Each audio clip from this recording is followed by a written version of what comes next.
Hi and welcome to another edition of The World Today. With me here is Jonathan Steele, a veteran foreign correspondent and formerly worked regularly for The Guardian.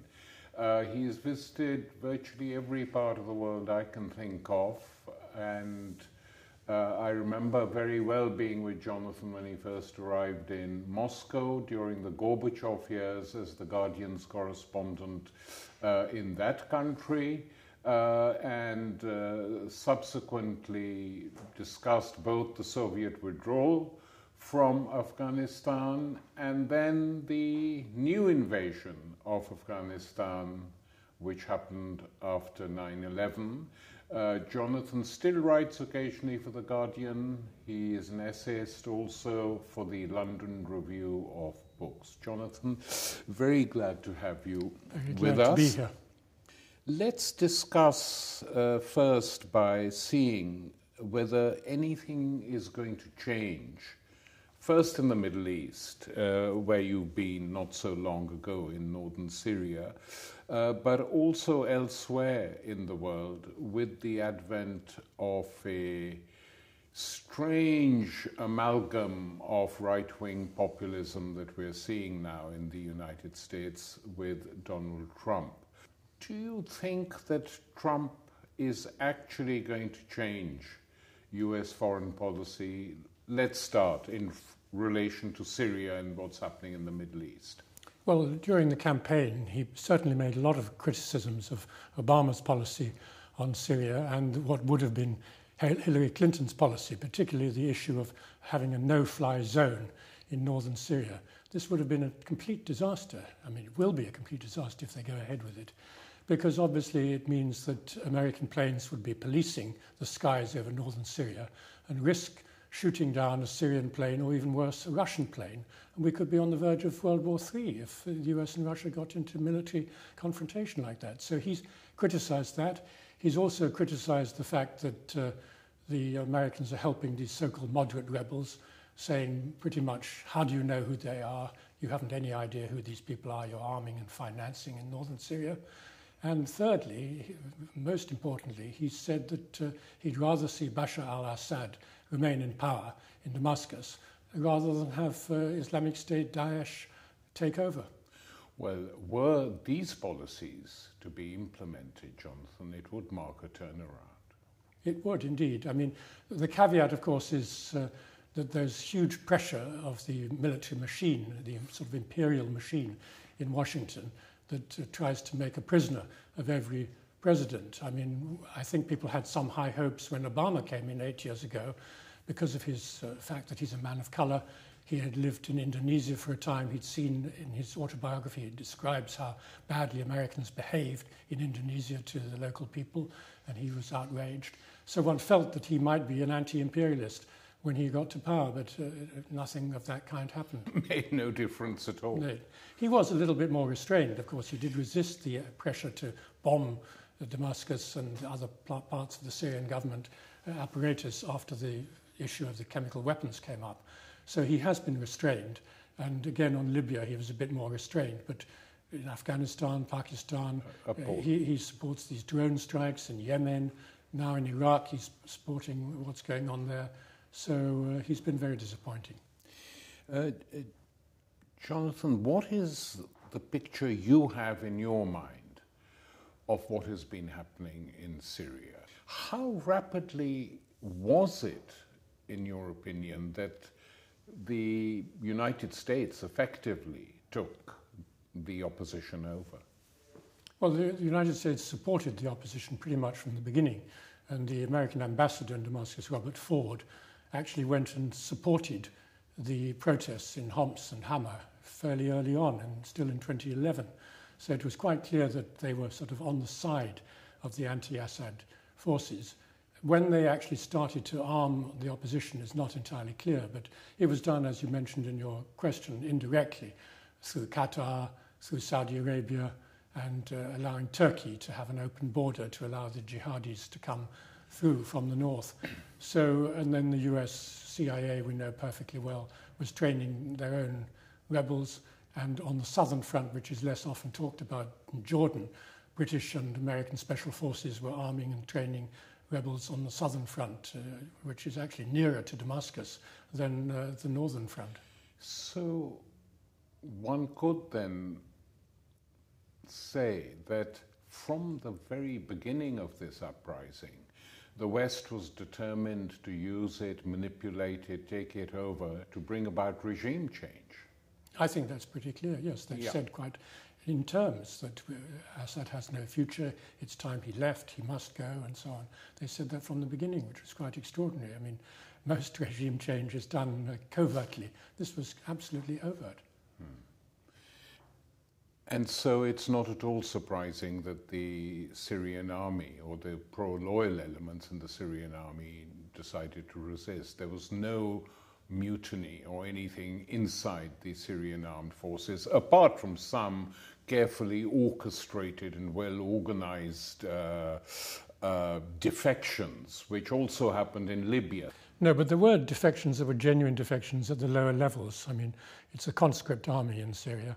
A lot of young men defected and escaped and have now left the country, either to Turkey or Beirut, Lebanon.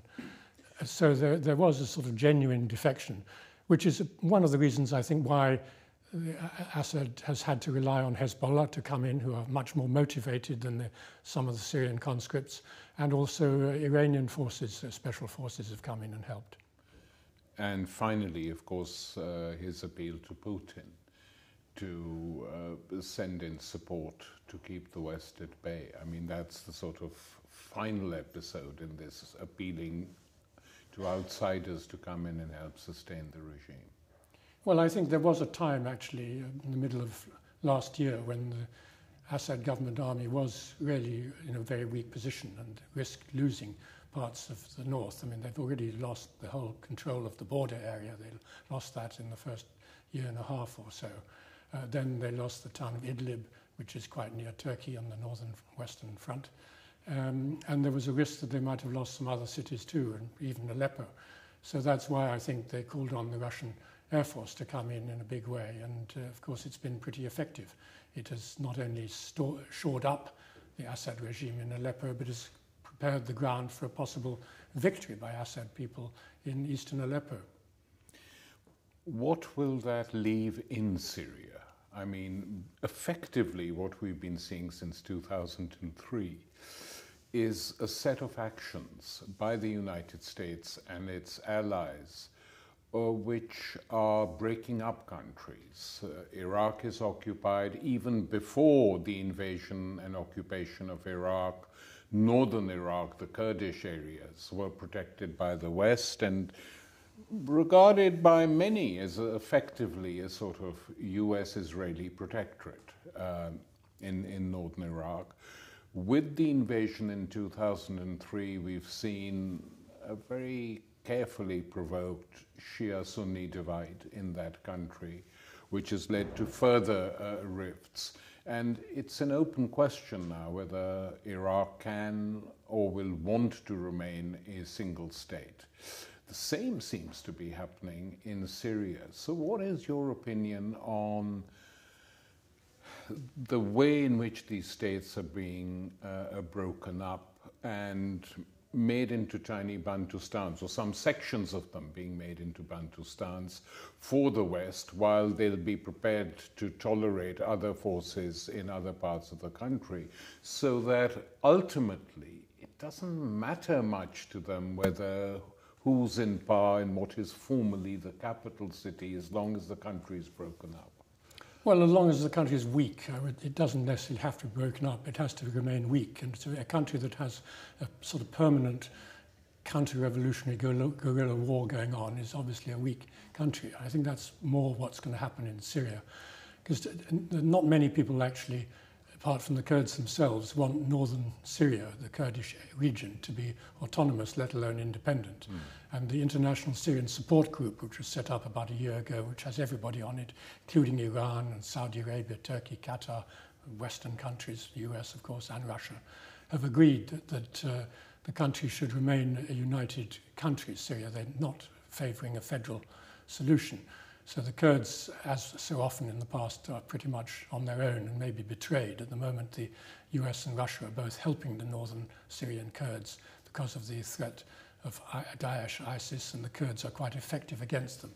But I think if there ever were to be a sort of peace agreement in Syria, or de facto peace, if Daesh was somehow driven out and lost control of Raqqa, then the Kurds probably would be betrayed once again.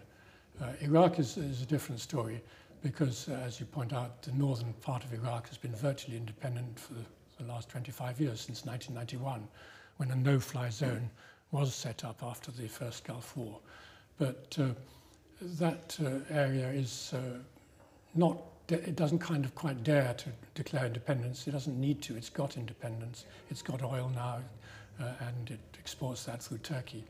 And I think people are sort of quite happy with the de facto position of a rather weak Iraq with a semi-autonomous Kurdish region. But Jonathan, what is interesting about the Kurdish people and their struggle for nationhood, which was denied to them when they could certainly have been granted it after the First World War, they've never succeeded in uniting themselves for good reasons. I mean, the fact that they were in different countries made it difficult. The fact that the conditions in which they lived were different. I mean, Turkey was far more vicious and hostile to the Kurds than Iraq, for instance, you know, for most of Iraqi history. Syria was a different story. Iran was a different story once again. So they never ever developed a sort of unified command of the Kurdish movement. They all fought within the national confines of the states in which they lived. And this, I think, has been a huge problem for them. The Syrian Kurds are much closer to. So the notion of a Kurdish nation as such emerging, I fear that opportunity has gone now. No, I think that's right. I mean, it never really was very strong, except in that brief 2 or 3 year period after the First World War. But I mean, one of the worst things now is even in the struggle against Daesh, there's a massive split between the KDP, the Masoud Barzani people in Erbil in northern Iraq, and the people in northern Syria in what they call Rojava. When I was there a year ago, you could travel from Iraqi Kurdistan across the border into northern Syria with the help of the KDP and the authorities in Erbil.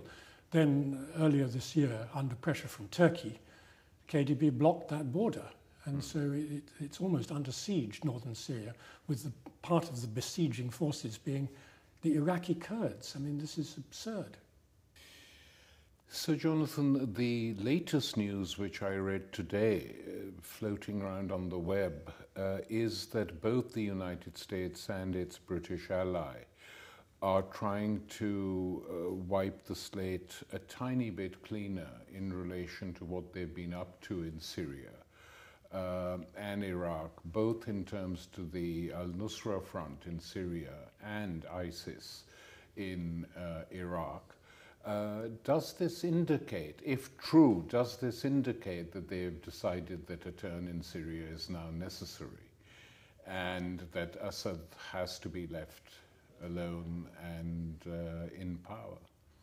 Well, it would be nice if that was the case. I mean, I think Obama at one point did hope that he could end his presidency with some sort of peace deal in Syria and some sort of defeat of ISIS and possibly some defeat of al-Nusra as well, because it is, of course, linked to al-Qaeda, although it claims not to be, and changed its name even, but I mean, it didn't fool anybody. But now, as time's gone on and the struggle continues to be a stalemate, basically, in and around Aleppo, I don't think Obama wants to take the risk at this stage of doing a dramatic U-turn, which would have to be. So it'll have to be up to Donald Trump, if anybody, to recalibrate US policy towards something more sensible. Well, Trump is, as you pointed out a few minutes ago, Trump is in the election campaign indicated that he doesn't particularly regard Russia as an enemy. As the Financial Times has argued, or one of its columnists was arguing, that a deal is being done which would include the following: accepting the Russian right to the Crimea, but insisting that the integrity of the Ukraine is not threatened any further. At the same time, giving a firm assurance that the Ukraine and Georgia will not be put into NATO, accepting Assad in power in Syria, and of course restabilizing that region, and in return a Russian assurance that they have no aims whatsoever to disrupt or destabilize the Baltic states, which they never did, but which has been part of the propaganda war going on. Were this New Deal to take place between Washington and Moscow, I mean, one would have to say that this is a small step forward, John. No, that would be the ideal solution, but I think we shouldn't get too far ahead of ourselves. I mean, first of all, Trump's main objective is domestic policy, all his issues of the immigration and building a wall and getting a massive tax cut, mainly for the rich in the United States, and changing the whole economic structure of Obama's policies. So I think that's his priority. Secondly, we don't know who his main team will be, who his Secretary of State will be, who his Secretary of Defense will be. Mention has been made of this awful man, John Bolton, who goes back to the Reagan period. Reagan period, and was a very abrasive ambassador for the Americans at the United Nations, and who's rabidly anti-Russian and anti-Iranian as well, by the way. So he would try and maintain and exacerbate the policy that Obama's had of being quite tough with the Russians. So I think we should wait and see a little bit longer. And of course, he hasn't been inaugurated. So there is a sort of tendency, I think, for people, analysts on the one hand, to be sort of over-hopeful, thinking that there's going to be a huge change with Trump. And then the same sort of analysis, but from an anti-Russian, pessimistic American point of view, sort of saying that, well, as Hillary Clinton put it in one of the debates, that Trump is a puppet of Putin, and that, you know, he's going to dismantle NATO the minute he comes into power, and so on. You know, there's sort of these so-called nightmare scenarios from a right-wing point of view. So I think we just have to wait and see. And the reality may be that it will just be small steps rather than anything dramatic. Yeah, I think you're probably right, because often people forget in getting caught up in media headlines and propaganda waves that the US is first and foremost an imperial state, and whoever is president of this state has certain limits which come with the job. I mean, on previous occasions, when they've had a president, Ronald Reagan, he was surrounded by the equivalent of an American Politburo, which consisted of the military-industrial complex, the military, Wall Street people, extreme right-wingers of various sorts pursuing their own agendas, and they more or less kept him under control. And though Trump is not Reagan in that regard, that he's gaga out of it, nonetheless, some control will be exercised on him so that the business of the imperial state can be conducted as it sees fit. No, well, you're absolutely right. I mean, there was a very interesting interview with Obama in The Atlantic monthly, a few months ago, which he discussed his whole policy. And it was also revealed in that article that John Kerry, who we always thought was the dove on Syria, had been frequently urging Obama to bomb Syria as a sort of signal to show that we're going to be tough, power. We're not a patsy.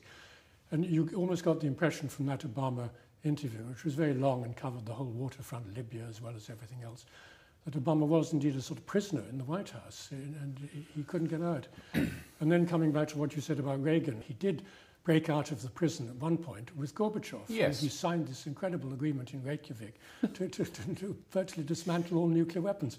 And his advisors were having hysterics in the lobby, sort of saying, "What, the president's gone out of control, what's he doing? We must rein him." But they got him back. They got him back. Very quickly.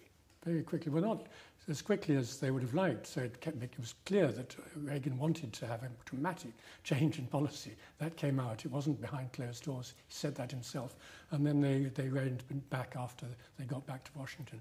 But Jonathan, I mean, one can't have too many illusions regarding Obama. After all, I mean, it's true he didn't want to wage all-out war on Syria or on Libya, but where his position was very aggressive, increasing troop numbers, was Afghanistan. And if you look at it now, that since 2001, there's been a war in Afghanistan, added to by the Iraq War, expanded now all over the Middle East in different ways. Syria, Iraq, Yemen's invasion by the Saudis, clearly green-lighted by the United States and backed by them, and by the Obama administration in effect, that these policies have been disastrous and they're not getting the United States anywhere. So this notion that we concentrated too much on Iraq, let's shore up Afghanistan, which was very much Obama's policy, resisted by some Pentagon generals, has blown up in his face. And not to mention the numerous drone attacks in that region, in Pakistan as well as Afghanistan, which create havoc and actually encourage fundamentalism. No, and it's a tragedy for the Afghan people, this whole business. And they lost about 4,600 people killed and many thousands injured, which is actually more in 6 months, more deaths of security people than the Americans or the British or the French or the other countries involved in Afghanistan lost in 10 years. So there's just a bloodletting of an incredible kind going on in Afghanistan, and the Taliban are moving forward. It's destabilized Pakistan, where the fundamentalist groups have grown, have support inside important sectors of the state apparatus, it would appear. And that country is in a total mess. That's now being magnified by what the Indians are doing in Kashmir. So, I mean, if you look at the map of the world, not the whole world, but large chunks of it, it is a disaster story, really, since '91. It is indeed. But the one thing about Obama which we haven't mentioned, which is worth mentioning, I think, is Cuba. I mean, yeah. in a world where the Americans love to slap on sanctions to everybody possible, they've actually lifted sanctions, and it required a certain amount of courage by Obama to confront the lobbies in Congress and get that policy changed. I mean, of course, they still want to bring Cuba under their American umbrella and into the American orbit, but by sort of kindness rather than cruelty. But it is a change of policy, and it's almost totally overlooked. The thing is, with Cuba, there's been a debate going on inside the American elite for a long time. And no Republican, neither Trump nor anyone else has said that if we're elected, we're going to de-recognize Cuba, which indicates that this is something with which they are in general agreement. I always thought that, in fact, a real bold move would have been what Nixon did by flying to Beijing. I mean, we know why he did it. They wanted to break China off permanently from any possibility of an alliance with the Soviet Union. But they did it. And, you know, the whole of America was stunned because it was done, all worked up in secret. And the old Taiwan lobby were completely shocked and angry and all that stuff. And the equivalent of that would not have been Havana so much as Obama actually going to Tehran. Mm-hmm. And saying to the Iranians, okay, enough is enough, we both made mistakes, now let's settle down. That he couldn't do, even had he wanted to, because the pressure on destroying Iran was coming from the Israelis, but not just the Israelis, from other forces too in the Middle East, like the Saudis. The Americans felt that that was impossible, so it was ending sanctions against Iran, which haven't fully come into effect, but have given the Europeans an opportunity to start trading and mending fences. It's an open question what the Trump government is going to do.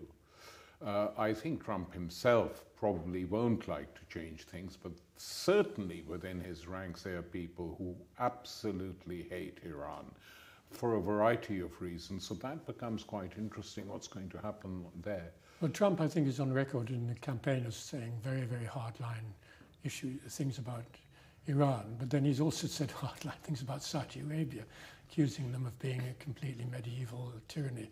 So I think some of this is going to have to be worked out diplomatically at some stage. The other thing he said, which is of interest, though totally bizarre, is that there will be a proper inquiry into 9/11. Now, I mean, what does that mean, Jonathan? Well, that's one of the big diplomatic headaches, because they've now got permission through this act that went through Congress that Obama vetoed, but then the veto was overridden by the Congress, to allow a proper penetration of intelligence into Saudi Arabia and find out what happened on 9/11 and exactly how much they were involved. And the Saudis, of course, are furious about it. So Trump will either have to give way on his medieval tyranny line, or go further, or back off. But Yemen is the crucial thing. I mean, the Americans are hand in glove with the Saudis on brutalizing and destroying Yemen.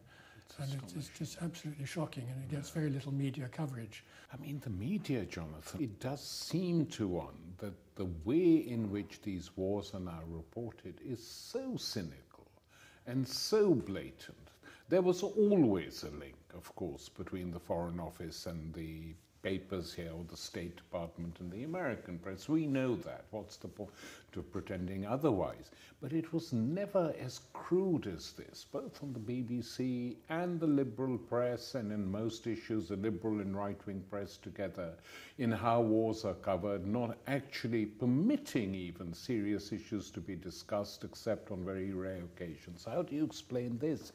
I mean, is it the fact that they don't care anymore, that they feel they've got captive readerships? What is it? Well, I think there's an element of we don't care anymore. I think it's also an element of the philosophy, if you can dignify it with that phrase, that George W. Bush brought in after 9/11 of if you're not with us, you're against us. But they see it as two sides to any question. One side is wearing the white hats, the good guys, the other side, black hats, the bad guys. And so we demonize them. I mean, the thing that's really changed in my lifetime in terms of media coverage has been demonization. I mean, we didn't even know the word almost 40 years ago. Now it's the standard way of talking about people you have a minor disagreement with. You turn them, you dehumanize them, demonize them. Of course, it's Putin, Assad, all these people, used to be Hugo Chavez when he was alive, are demonized. And the proper analysis of what these countries and these leaders actually stand for is thrown out of the window. But all these people who say White House good, everything else evil, are now posed with a slight problem, Jonathan, because with the election of Trump, the White House can't be totally good, because all their propaganda since Trump's election has been a manifestation of liberal grief. So now that they've been demonizing Trump to such an extent that people almost forget that actually he is the candidate of the Republican Party, like it or not, one of the two major political parties in the United States of America, and right-wing though he is, they have won an election on behalf of the Republican Party. Some of the coverage almost makes you get away from that, and you then wonder, is it a surprise that so many young people are no longer interested in reading the mainstream media? I mean, they're all watching it. They find their own routes to get news different. Well, I think the thing about Trump, which is relevant to everybody now, is sort of elites versus the people. I mean, that's a simplistic way of looking at it, but undoubtedly the Trump phenomenon is a revolt of ordinary people against these elites who they feel have all the answers, and tell them what to do all the time, sneer at them if they don't behave properly, treat them, in an undignified, juvenile way as though they're kids who are out of control. And people are fed up with it. And it is interesting now that there is a little bit of self-examination by the liberal media now. I mean, the New York Times, after the Trump victory, admitted in articles in their own paper that we got it wrong. We should have sent more reporters to the sort of Trump areas and found out why people are voting as they do, instead of just writing them off as they were racist, xenophobes. Of course, there is an element of that, no doubt about it, but you can't write off 50 million people all as racist and xenophobes. Jonathan, on that happy note, we come to an end. Well, thanks very much for coming on. It's been great talking. Okay, well, I enjoyed it. Thank you very much.